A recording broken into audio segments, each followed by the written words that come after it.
രണ്ട്, നമുക്ക് ചന്ദ്രശേഖരൻ്റെ കാര്യം എടുക്കാം. അദ്ദേഹം ആദ്യ ദിവസം തന്നെ പറഞ്ഞു, എന്താ അദ്ദേഹം പറഞ്ഞത്, ഈ സിസ്റ്റർമാരുടെ പേരിൽ ചാർത്തപ്പെട്ടിരിക്കുന്ന കുറ്റം അന്യായമാണ് എന്ന് അദ്ദേഹം പറഞ്ഞു. അത് അദ്ദേഹം നിവൃത്തികളുകൊണ്ട് പറഞ്ഞതാണ്. അതല്ലാതെ അതിനുവേണ്ടി അദ്ദേഹം ഇങ്ങനെ പറഞ്ഞോ, അവിടെ നിങ്ങൾ പ്രോസിക്യൂഷനോട് ഇടപെട്ട് നിങ്ങളിത് ജാമ്യത്തെ എതിർക്കരുത് എന്ന് പറഞ്ഞില്ല. അപ്പോൾ വിഷ്ണു ദേവ് സായിയാണ് അവിടുത്തെ മുഖ്യമന്ത്രി. അദ്ദേഹത്തിൻ്റെ എക്സ്പോസ്റ്റ് നമ്മൾ ശ്രദ്ധിക്കേണ്ടതാണ്. എന്താ അദ്ദേഹം പറഞ്ഞത്? കുറ്റം ചെയ്യാത്തവരെ ഞങ്ങൾ അറസ്റ്റ് ചെയ്യില്ല, ഞങ്ങളുടെ സർക്കാർ അറസ്റ്റ് ചെയ്യില്ല, ഇവർ കുറ്റം ചെയ്തവരാണ് എന്നാണ് അദ്ദേഹം പറഞ്ഞത്. തന്നെയല്ല അവിടുത്തെ പ്രോസിക്യൂഷൻ എതിർക്കുകയും ചെയ്തു.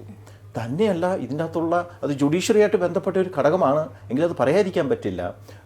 സെഷൻസ് കോർട്ടിൽ നിന്ന് ഈ കേസ് NIAക്ക് വിട്ടത് എന്ന് പറഞ്ഞാൽ ആഭ്യന്തര വകുപ്പിൻ്റെയോ ഗവൺമെൻറ്റിൻ്റെയോ പ്രത്യേക നിർദ്ദേശമില്ലാതെ ഒരു കേസ് NIAയിലേക്ക് വിടുന്നതിന് ഒരു ഭരണകൂടത്തിൻ്റെ നിർദ്ദേശമില്ലാതെ തന്നെ ആൾക്കൂട്ടത്തിൻ്റെ പ്രഷറിന് വിധേയമായിട്ട് വിട്ടത് നമ്മളിനി ചർച്ച ചെയ്യപ്പെടുകയും ജുഡീഷ്യൽ റിവ്യൂവിന് വിധേയമാക്കുകയും ചെയ്യേണ്ട ഒരു കാര്യമാണ്. അപ്പോൾ ഇവിടെയൊക്കെ നമ്മൾ മനസ്സിലാക്കുന്നൊരു കാര്യം, ഈ കഴിഞ്ഞ 9 ദിവസം കൊണ്ട് ഇവിടുത്തെ കേക്കുമായി വരുന്നവരുടെയും ലഡുമായി വരുന്നവരുടെയും കിരീടം കൊടുക്കുന്നവരുടെയും വാഴക്കുല സമർപ്പിക്കുന്നവരുടെയും ഒക്കെ പൊയ്മുഖം പൊളിഞ്ഞു വീണു. കേരള ജനത അത് മനസ്സിലാക്കി തുടങ്ങി, പ്രത്യേകിച്ച് ക്രൈസ്തവർ അത് മനസ്സിലാക്കി എന്നുള്ളത് ഒരു നല്ല കാര്യം.